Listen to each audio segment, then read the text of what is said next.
All right, so the big thing with these is don't get too cute with your picture. All right, we don't need a fairly fancy picture of what's going on. We just need a triangle of some sort.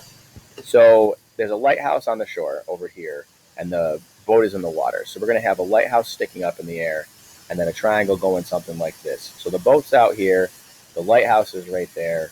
Obviously, this up here is the top of the lighthouse, and this is the bottom of the lighthouse right there. So that's what we've got looking at. It says the angle of depression from the lighthouse. Now, technically, that's right here.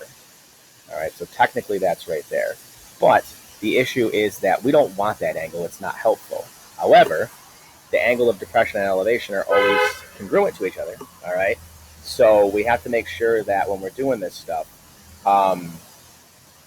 we get the angle in the right place. So this angle right here, the angle of depression, is not super helpful.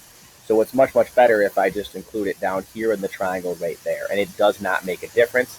You could draw the triangle a little differently to make this look a little different, but if you want to stick to it, I always try to draw the triangle like the red one as much as possible so that I know where the angle goes. It says the boat is 150 feet from the base of the tower. Well, the base is the bottom, so that means 150. I probably should write boat and bottom, so I know the difference there. All right, so there's 150. It says draw and label a diagram for this situation, and then find how tall the tower is. So it wants to know how tall the tower is. Right angle is right there. In order to do any of this, I've got to have hypotenuse, opposite, and adjacent labeled, so I know what's going on. All right.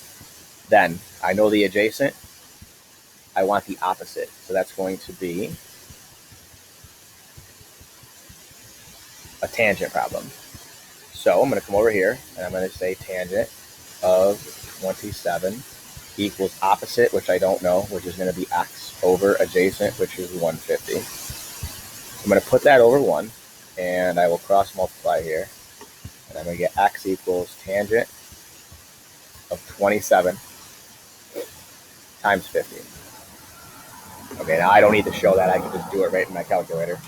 So tangent of 27, close the parenthesis, times 50 is going to give me 25.476. So 25.476. And again, it doesn't say what to round to, so we're going hundredths place for right now, for 8. All right, 25.48. So be careful drawing your picture. These really aren't any harder than the ones we did last class because they're just still sine, cosine, tangent. You just got to draw the picture. But after you do it a little bit, they all look the same.